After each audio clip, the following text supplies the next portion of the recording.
Sekali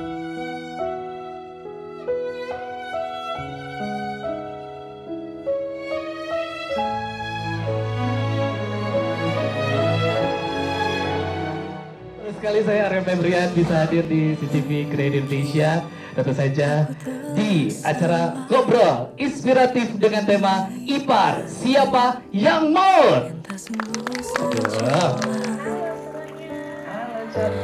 Rintangan yang ada nanti kan datang melaju dari sekitar kita. Ini kalau dibilang perselingkuhan di film Ipar Adalah Maut ini bukanlah perselingkuhan, tapi pengkhianatan terbesar sepanjang masa gitu kan ya. Nah, fenomena ini terjadi di tengah-tengah kita. Menurut Davina, dengan fenomena itu seperti apa sih? Gak kepikiran ya kalau ada perselingkuhan atau pengkhianatan ini antara adik kakak harus selingkuh sama kakak ipar sendiri. Dan jujur aku waktu bawain karakter ini kayak aduh gimana rasanya ya, kok bisa gitu orang tega bisa selingkuh sama kakak ipar sendiri gitu.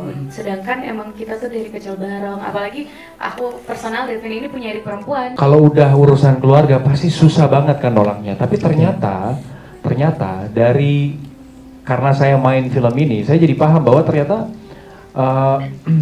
mau sekeluarga apapun ada hal-hal yang memang baiknya dihindari gitu. Makanya kenapa ini bahkan sampai masuk ke hadis alhamu al-mautu gitu, ipar adalah kematian. Karena kita sudah diingatkan bahwa hal ini bukan hal yang baru, hal ini adalah hal yang sering kali terjadi. Namanya manusia, kita punya limit, kita punya batasan, jangan diuji terus, jangan digerus terus, habis nanti. Nggak masuk akal, nggak akan kepikiran, nggak akan kebayang di kehidupan nyata kejadian kayak gitu. Tapi gimana kalau misalkan itu beneran terjadi? Istrinya bisa seancur apa, pasangannya bisa seancur apa? Maksudnya kayak aku sebagai sahabat aja bisa yang, wah aku hancur sih. Salah satu korban pengkhianatan yang paling parah menurut saya adalah anak. Sebagai pemerhati anak, praktisi gentle parenting, bagi saya tidak ada pengkhianatan yang lebih besar bagi seorang anak itu dibandingkan dikhianatin sama orang tuanya sendiri. Apalagi anak perempuan, dia ngelihat sosok cinta itu dari bagaimana bapaknya memperlakukan ibunya. Begitu bapak memperlakukan ibu dengan tidak baik, dia nggak akan percaya lagi sama sosok cinta. Apalagi anak perempuan ya. Anak perempuan adalah cinta pertamanya adalah seorang bapak. Ini adalah fenomena yang sudah lama terjadi, tapi karena ada masalah tabu, aib buat keluarga, ada kondisi-kondisi norma masyarakat, sehingga sulit sekali untuk sampai ke permukaan. Hal-hal seperti ini tuh ya biasanya ditutupin ya gitu ya. Banyak hal yang udahlah jangan di ini aja, nggak usah dibuka lah, itu buat keluarga aja gitu. Padahal makin ditutupin, banyak orang akhirnya kan nggak punya awareness mengenai harusnya gimana sih kita bersikap antar keluarga, bagaimana caranya kita bisa saling menghormati dan tahu batasannya. Kalau saat ditanya insting wanita itu benar atau enggak, jujur benar banget. Dan perbedaan insting sama curiga, kalau menurut saya insting itu adalah cikal bakal dari curiga. Jadi saat saya tiba-tiba instingnya kok kayak ada yang berubah ya, kok kayak ada yang aneh ya, baru itu jadi mencurigai. Gitu. Jadi waktu itu jujur sebenarnya untuk menonton Ipar Adalah Maut ini adalah challenging buat saya karena triggering.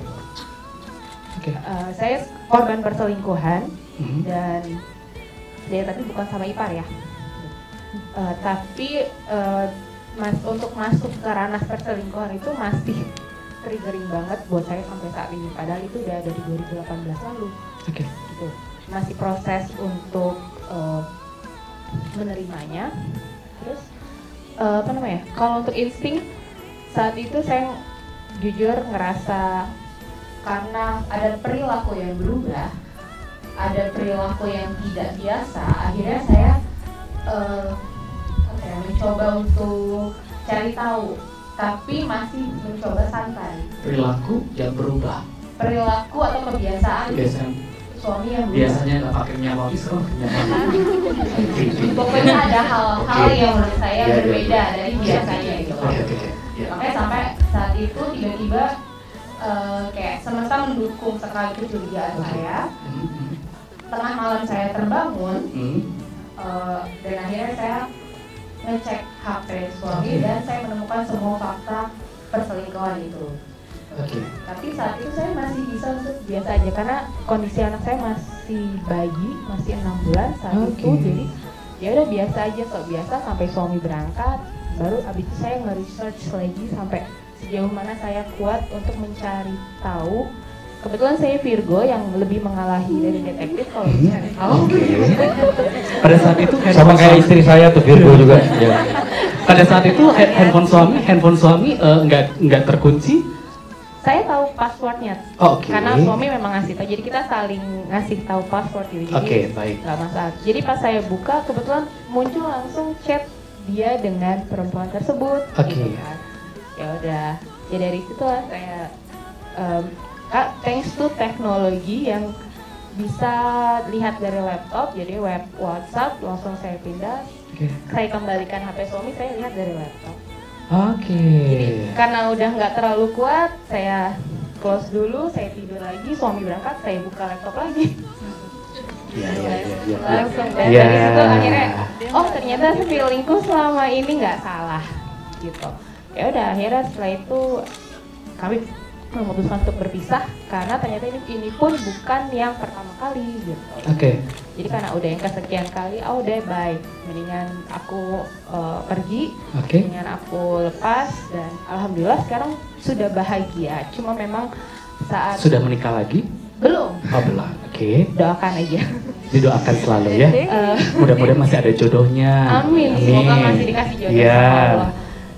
Tapi untuk apa ya? Kayak masih bisa dibilang saya masih harus membenahi diri sendiri karena rasa sakitnya ternyata masih belum selesai gitu.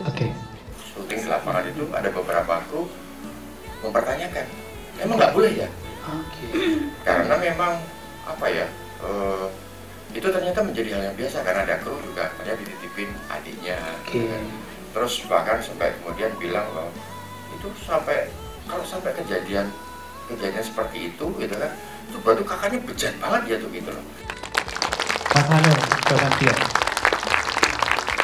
13 Juni 2024, Ipar adalah Maut. Selama ini kamu bersandiwara jadi laki-laki yang soleh, ayah, suami, dan kakak ipar yang baik. Wah, kenapa sih Mas sekarang sering nangis? Aku nangis juga.